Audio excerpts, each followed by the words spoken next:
Hare Krishna Guruji, kindly explain the relevance of word chitta in verse Mat chitta madgata prana bodhayantah paraswaram. Thank you. Yeah, in the 10th chapter, 9th sloka, Krishna is saying that Matchitta, Madgata, Prana means Matchitta means again thinking of me. Matchitta means always thinking about me.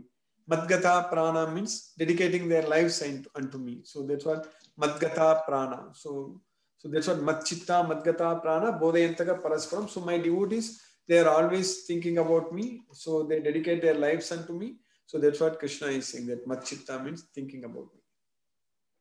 Okay, Guruji. And then, so the chitta here means like to think or the mind, something like No, that. thinking. Chitta means thoughts. That's it. Simply the meaning of chitta means it's thoughts. Chitta. Okay. Guruji, can I ask further clarification, please? Yes, actually, what we had understood a few days ago, the chitta is a property of Atma. It is not a property of body. So it's a property of mind, Prabhu. Mind. Chitta is a property of mind. Okay. Then, and mind is under the control of soul. So like Yes. that, if the mind is in the control of soul, then chitta is also in the control of soul. But Yes. it has not been actually differentiated. Actually, this is a very fine distinction. It is very difficult to understand what is the role of mana and what is the role of chitta. Because the two are actually one, and many times we feel they are two, one and the same thing. So yes, mana and chitta, they are not different. Mana means mind thinking. So the literal meaning of chitta means thinking, Prabhu. So think. So always think of Krishna. That's what we say that. So that's what is the chitta. Chitta, chetasa. So Krishna is Bhoga Isvarya Prasaktana, Taya Apagrita Chetasa. So when a person is attached to Bhoga and Aisvarya, material sense enjoyment and wealth, then Taya Apagrita Chetasam. So the thoughts are carried away. So our thoughts, our thinking. So apagrita chetasam means, so the chitta or chetasam, they are all, that is our thinking, our thoughts. So that's what chitta means, Prabhu.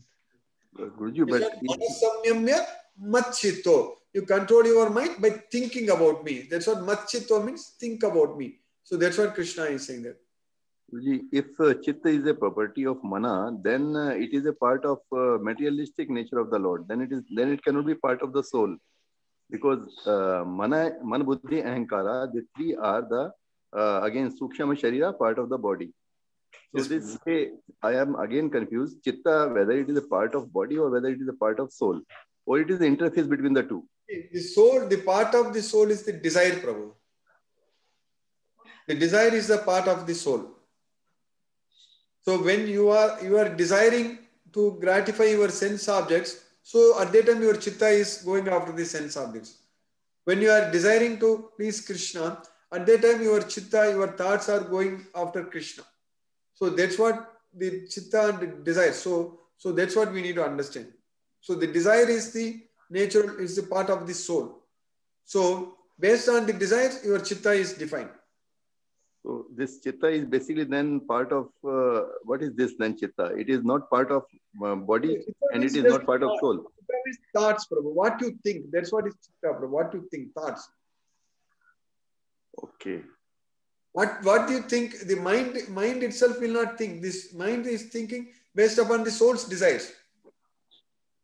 Okay. And then mind, we say mind has to be in the control of the soul for a condition. For a good... So that means mind should think only about Krishna, or chitta should be on Krishna. So that way mind is controlled by the soul. If mind is thinking about the sense objects, so that means soul is controlled by the mind. So that way soul is a doer then, because we have earlier said neither the soul is the doer nor the body is the doer. Soul is not doing it. Soul is desiring it. So that's why the soul is the cause for the result, cause for the suffering, cause for the enjoyment or suffering. Purusaga sukha dukkhanam bhoktrutve hetu uchyate. So that sukha dukkhanam. So the soul is the cause for its enjoyment or suffering, but it is not doing the activity. It's desiring. The soul is just desiring, but the activity is done by the Maya, the three modes of my nature. Okay. So to desire is the activity of the soul. That is correct.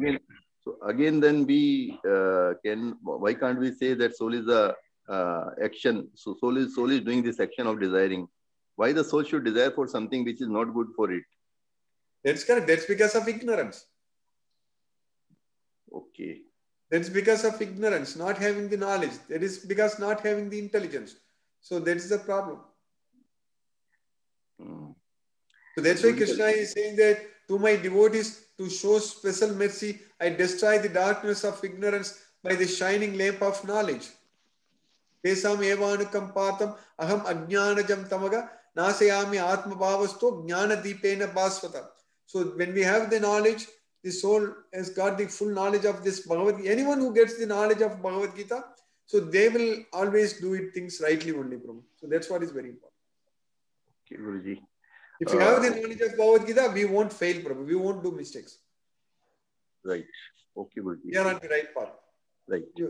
We will use our desires in the right way. We will use our free will in the right direction. We'll submit our free will unto Krishna, like Arjuna did it. Okay. You understand that?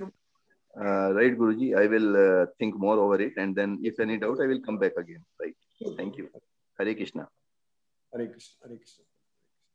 Okay, Guruji. So when you said that the Atma needs to get the knowledge of Bhagavad Gita, so at that time the Atma is doing it, right? The process of getting the knowledge of Bhagavad Gita, let's say we are studying Bhagavad Gita to get this knowledge. So at the time the Atma is doing it, right? Studying. Atma is not doing anything, Prabhu. Atma is not the doer. So when we are in the mode of goodness, so we do the good things.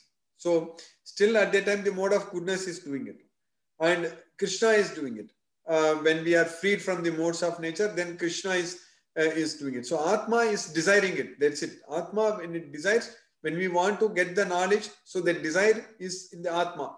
So, but when you are moving our hand, like all those things, that is the karma. So that activity of karma. So jnana sangena, that is tatra sattvam nirmalatvat prakasagam anamayam sukha sangena badnadi jnana sankena chanagam. So it will bind to the happiness and the knowledge. So this mode of goodness. So that's what is doing it. Okay, Guruji. So yeah, it means like if we do some good things, like again, we are not doing it. The mode of goodness is forcing us to do good things. Yes, Prabhu. Based on our desires. Yes, Prabhu. Okay, Guruji. Thank you, Guruji. Hare Krishna. Hare Krishna.